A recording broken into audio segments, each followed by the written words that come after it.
Hello again, everyone. So today I wanted to talk about the topic of fairy morality. And I've seen this kind of coming up in assorted places around social media recently.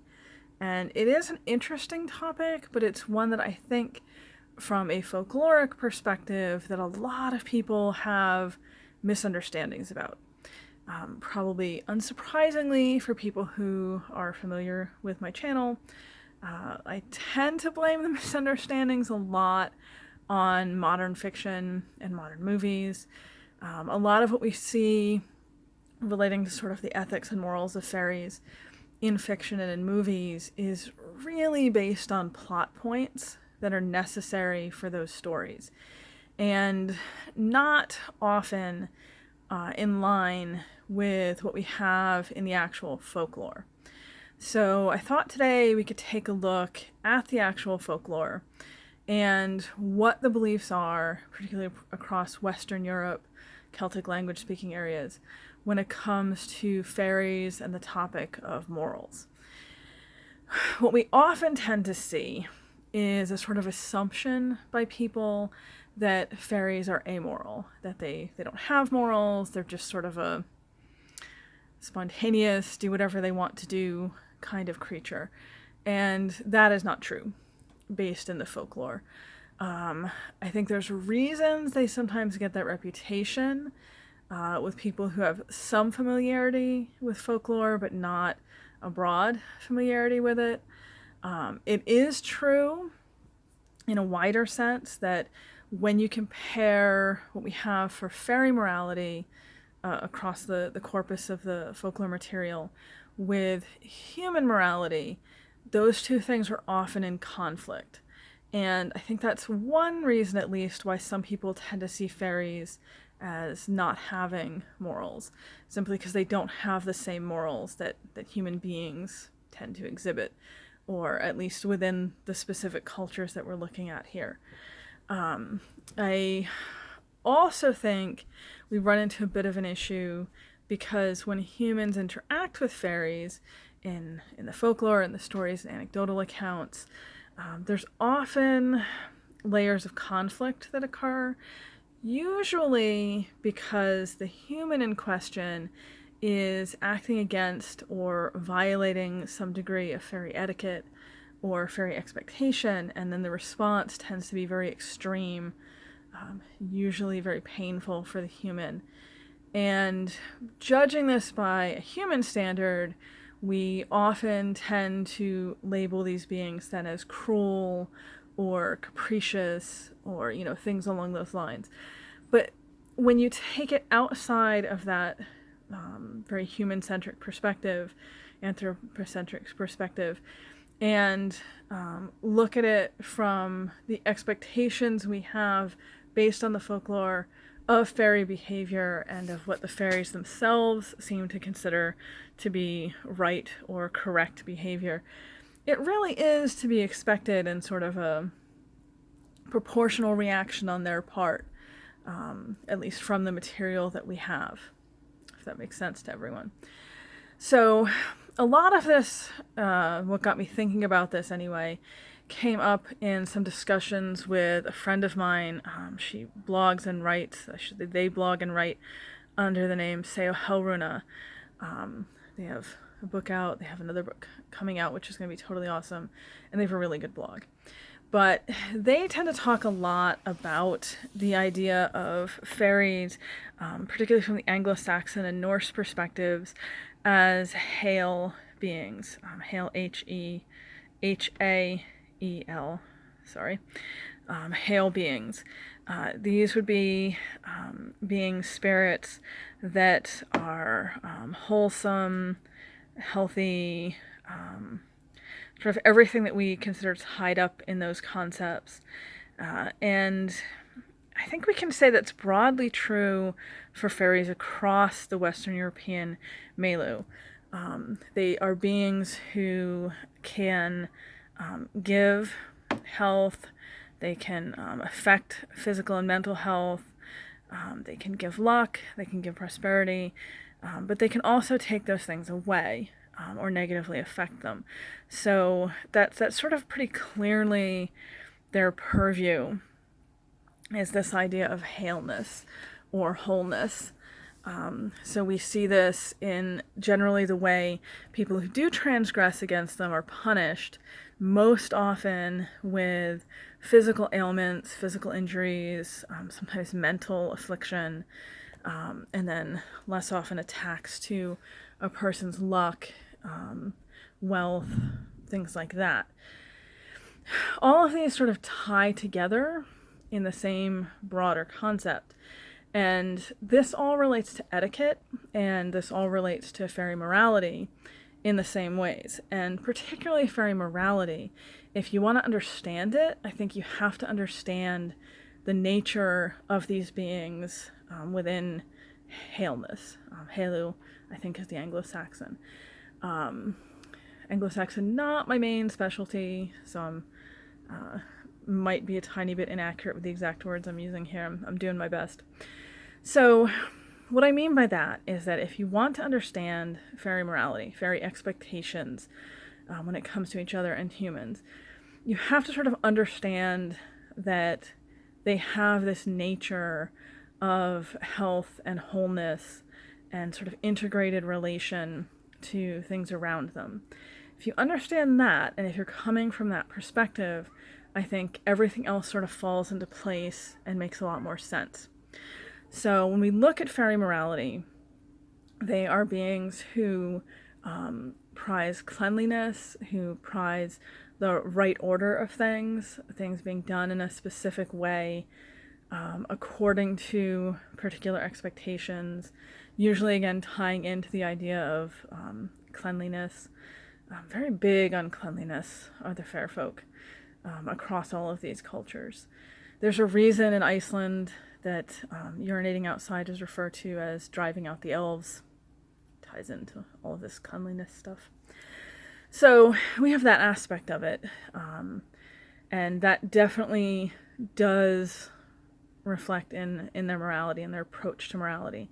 They do not tend to like humans who are lazy, who are unclean, who don't keep a clean home. All of those things are features that sort of are against their moral code. It can seem a little strange to humans. Humans can be very judgy about cleanliness, but I don't think we usually consider it a moral feature. Maybe sometimes people do. But it definitely is for fairies. Honesty is another big thing we see with fairy morality. Again, this is across the folklore. Briggs touches on this in her Dictionary of Fairies. The idea that fairies are utterly honest in their speech, even if they can be very deceptive. As Briggs puts it, even the so-called bad fairies, even the bad fairies don't lie, although they may prevaricate. So, it's this inherent idea that to say something is, first of all, sort of speak it into being. You're talking about something and it is real, it becomes real. But also this idea that if you're going to speak as a fairy being, you would only speak something that is true. You only speak the truth, which ties into this concept of morality, this idea of wholeness and health and sort of a holistic overall attitude that is their morality, that is their nature. So you don't lie, because to lie is to speak against the true reality of the world, to go against that wholeness, if that makes sense. So honesty is a big cornerstone when we're talking about fairy morality. They do not respond well in folklore to humans who lie when they find out that humans are lying. Another thing that we see, which also often tends to confuse people a lot, is the idea of stealing. So this is where we see a bit of a double standard being applied. In the folklore, fairies quite often and quite happily steal from humans. We also know, though, from the folklore that they do not steal from each other, and that fairies who steal from other fairies are punished pretty harshly for that. There's one particular folk account from the Orkneys of a little trow boy, who stole from the other troughs and was cast out, sort of set to wander, because they don't tolerate their own stealing from them. So this looks like a double standard. Maybe it is a bit of a double standard. I don't know. I'm not going to judge. But it's important to understand when we look at fairy theft from humans, which is probably a topic for an entire video of its own. They are generally stealing things within a very particular context. They still have these rules that they need to follow, and they are still supporting this underlying concept of wholeness, of helu.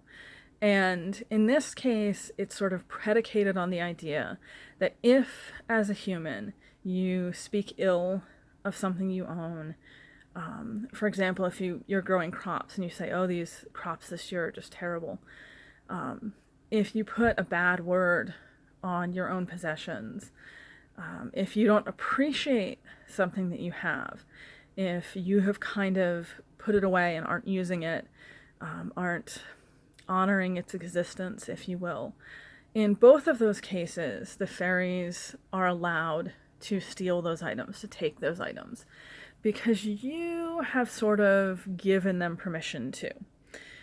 They're not just randomly stealing, they're stealing something that you yourself have said you don't want in some sense, or has no value to you. So that sort of opens the door for them to come in and take it. Now we also have cases, of course, of fairies stealing humans. Infants, children, adults. There's a whole array of humans that fairies will steal.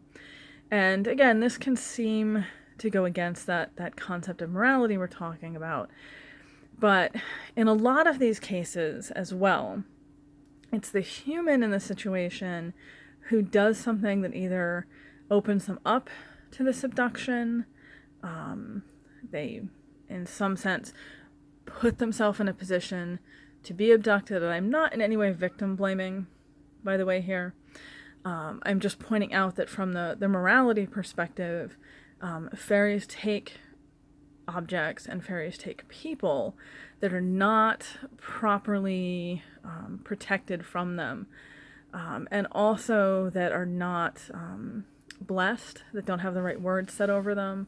So we do see cases where, particularly with infants, they were not acknowledged and welcomed into the community with a ceremony such as like a baptism or a christening.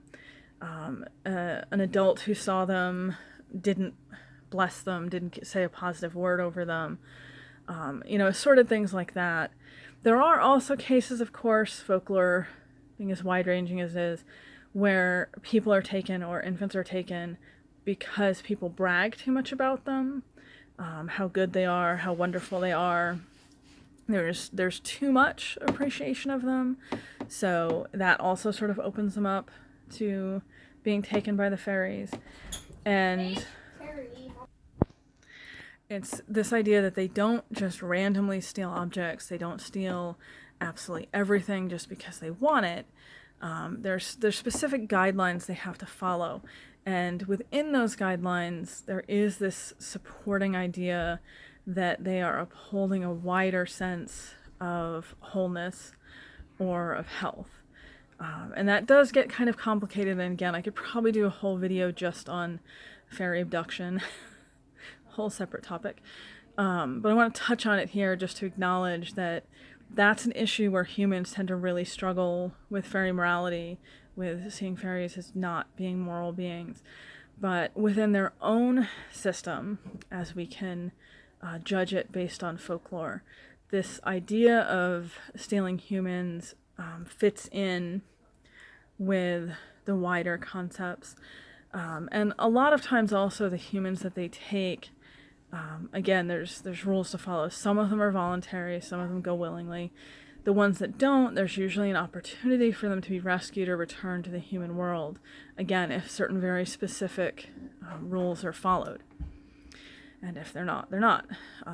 Fairies will take cows, take cattle, and again, there seems to be a certain wider process or concept that goes on with this. outside of theft, and the reason that I'm sort of emphasizing that they have specific rules they have to follow that support the idea that there is an underlying ethical system. They do not always just steal. In many cases, they borrow. And the cases for borrowing seem to support this idea that if they are in need of something, that they have no right, if you will, no holistic means, no moral loophole to steal, then they will borrow that. They will ask for it. They will go to a human and ask for assistance with things, the loan of a particular object. We see that all across folklore.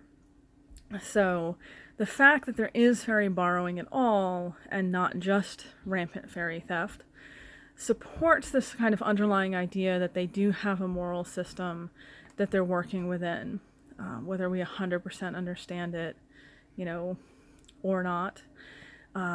Another aspect of this when it comes to fairy morality is the idea that if they borrow something, or if they are in debt to a human, they will always repay that. And here again is where we see a little of this difference in approach.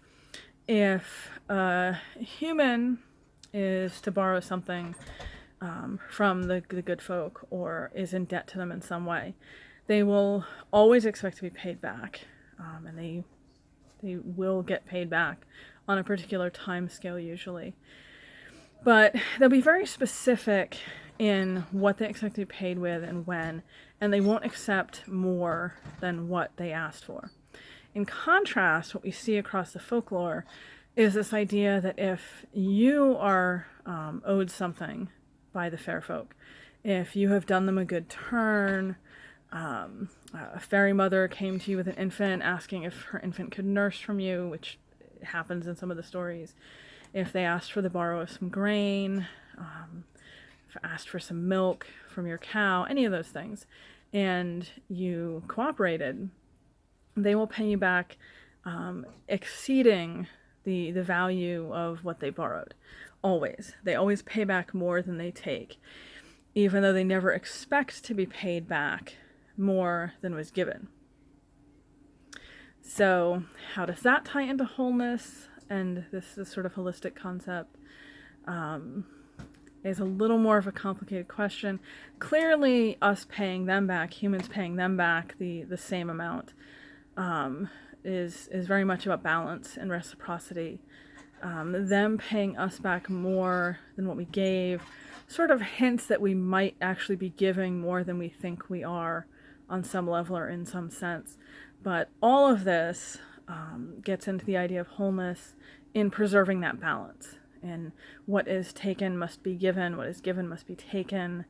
The scales have to be even in these cases. So, when we're looking at sort of overall fairy morality, I don't want this video to go on too long today, but when we look at this concept, the biggest thing just to keep in mind is this idea of wholeness, of keeping things holistic. If you can get in that perspective, it's much easier to understand the wider concepts of fairy morality. The why don't they lie? They're also very big on if they make a promise, the promise absolutely will be kept.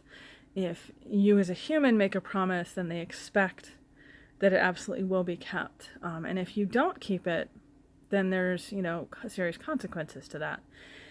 They seem like they're very harsh in their retribution to things, but perhaps from their perspective, that's just how they're rebalancing and regaining this wholeness in its entirety. And we see this again across folklore. There's multiple examples of infractions against them being punished really excessively from the human perspective. But I think from the fairy perspective, possibly, this is entirely supposition, it is a matter of returning things to the proper order, if you will. and sort of always maintaining and establishing that proper order in any context, in any sense that they're working in. So the last thing that I wanted to touch on before I forget as I'm wrapping this up, a main aspect that fairies tend to be criticized for being amoral or lacking human morals anyway is sexuality. Because across the folklore, go back as far as you like in the Irish, definitely go back as far as you want in like the Anglo-Saxon, and you're going to find a lot of this idea that fairies are very sexually promiscuous. In the English material, they were often equated, I should say English and Anglo-Saxon and Norse material, they were often equated to incubi or succubi. There's a quote in Chaucer where he talks, in The Wife of Bath's Tale, where he talks about fairies behind every tree in the old days, waiting to seduce women and father, half fairy children on them.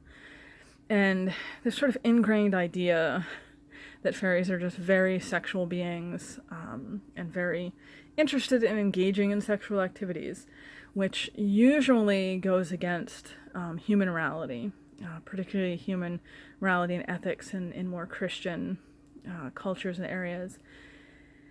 That is a big thing that gets picked on as proof that fairies are amoral. But again, I think we have to take the wider view with this and look at how their behavior could fit into a concept of wholeness or health or sort of any wider holistic paradigm. And really their approach to sexuality is just one that has no human religious overtones to it.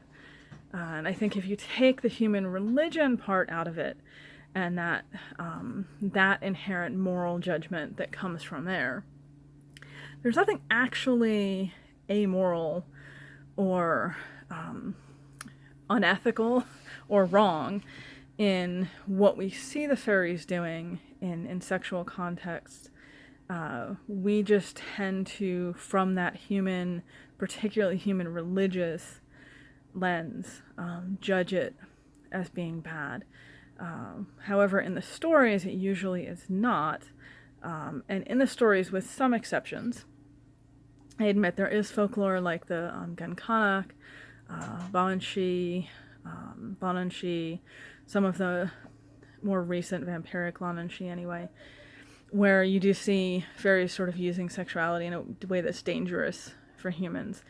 But in a lot of these cases, and a lot of the tales that we see, the fairy actually is a fairly, loving and devoted partner to the human in question. And even in some of the more complicated tales, we can say like the Selkie tales, male or female, or, some of the fairy wife, fairy bride stories. Even in those, whereas the actual partnership aspect might have some difficult overtones to it, we see fairies in those cases as, usually, and again, there's exceptions to all of this as I'm talking because the folklore is so widespread, but usually the fairy is a very good parent, at least until they end up leaving for one reason or another. So, the idea that they're just sort of wild and have no morals when it comes to that, I think we can say that there's evidence in the folklore that would be inaccurate. In the Ballad of the Elfin Knight, for example, we see a girl who hears an elf blowing his horn on Bjálchina and wishes for him, and he for whatever reason is compelled to respond, but he clearly does not want to engage in a sexual relationship with this person. In the ballad, she's described as being very, very young. The age varies depending on which version of the ballad we're looking at, but somewhere basically between like 9 and 12. He does not want to do this, so he comes up with these riddle challenges she has to fulfill in order for him to follow through with his obligation, which is to grant her what she wants. And she, in turn, of course, responds with some of her own, which is how the ballad goes. But we find out in the end that he's actually married. He has a wife and he has 7 children, and he really just wants to go back to his family. He doesn't want to be stuck with this random human girl who's wishing for an elven lover. So I think that's a pretty good example of sort of the morality that we see when it comes to fairies and sex in particular. This idea that they actually do have ethics around the subject, perhaps not reflective of the local human ethics, fair, but they definitely are there. And they do seem to lend towards, being supportive of what we would consider ethical or moral behavior, just outside of that sort of Christian, monotheistic, no sex before marriage context, I guess we can say. That stuff doesn't seem to bother fairies, but they do seem to be concerned with honesty and keeping oaths, and when that applies to sexuality, of course, you see things like monogamy, being loyal to a partner, all of those things. We do still see those with fairies. So, not meaning to get off on a tangent about this, it's a very complicated subject. So, basically, to summarize all of this, when we look at fairy morals and ethics, we see that they are very much against dishonesty and lying, very much in favor of keeping oaths, keeping your word. They will steal, but they only steal within specific contexts that seem to allow or sort of give them permission to steal. Otherwise, they will not. They will borrow. They will come to the human and ask for the thing that they need. They are very much about repaying debts, both debts that are owed to them and debts that they owe. So I think we can kind of lump that under morality. And when it comes to sexuality, although complicated subject, can sometimes be used as a weapon or to hurt people in a literal predatory sense. But they do definitely have their own morality kind of around that and interwoven with it. All of which ultimately gets down to that concept of health and wholeness and maintaining and establishing the correct order of things. Order in their perspective, which may or may not agree with the human perspective in all cases. So, I went a little longer than I intended to on this, but that kind of sums up the what we have from folklore anyway for fairy morality. If anyone has any questions, definitely let me know. I can respond in the comments, or I can make a follow-up video if there's enough material there for that. But I think this kind of summarizes the subject, I hope. So, let me know what you think, and I will see everyone later.